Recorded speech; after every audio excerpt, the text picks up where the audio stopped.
Hispanic people, and it's very unfair to them what our politicians are allowing to happen. Well, I've heard Donald say this at his rallies, and it's really unfortunate that he paints such a dire negative picture of black communities in our country. It is a The bad picture, vibrancy dumb of the bitch. black church, the black businesses Which is the that black employ communities. so many people. The inner cities are good. The opportunities that so Record many the debate. families are Here. working to Why? provide for their kids. Our YouTube channel. There's Really? a lot Yeah. that we Live should stream? be proud of and we should be supporting and lifting up. But we do always have to make sure we keep people safe. There are the right ways of doing it, and then there are ways that are ineffective. Stop and frisk was found to be unconstitutional, Bingo. and in part because it was ineffective.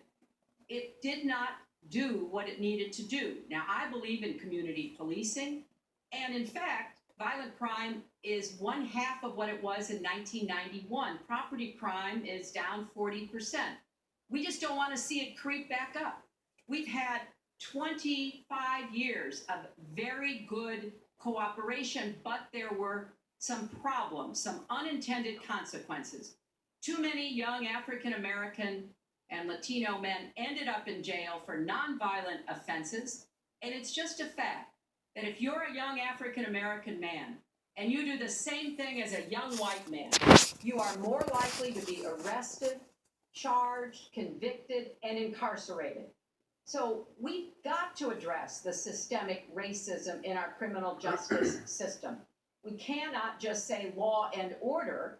We have to say we have to come forward with a plan that is going to divert people from the criminal justice system, deal with mandatory minimum sentences, which have put too many people away for too long for doing too little.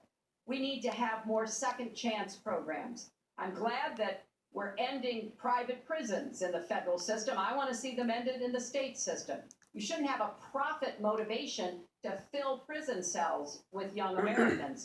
So there are some positive ways we can work on this. And I believe strongly that common sense gun safety measures would assist us right now.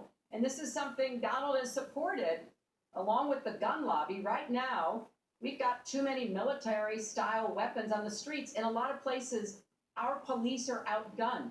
We need comprehensive background checks, and we need to keep guns out of the hands of those who will do harm. And we finally need to pass a prohibition on anyone who's on the terrorist watch list from being able to buy a gun in our country. If you're too dangerous to fly, you are too dangerous to buy a gun. So there are things we can do, and we ought to do it in a bipartisan way. Secretary, last week you said we've got to do everything possible to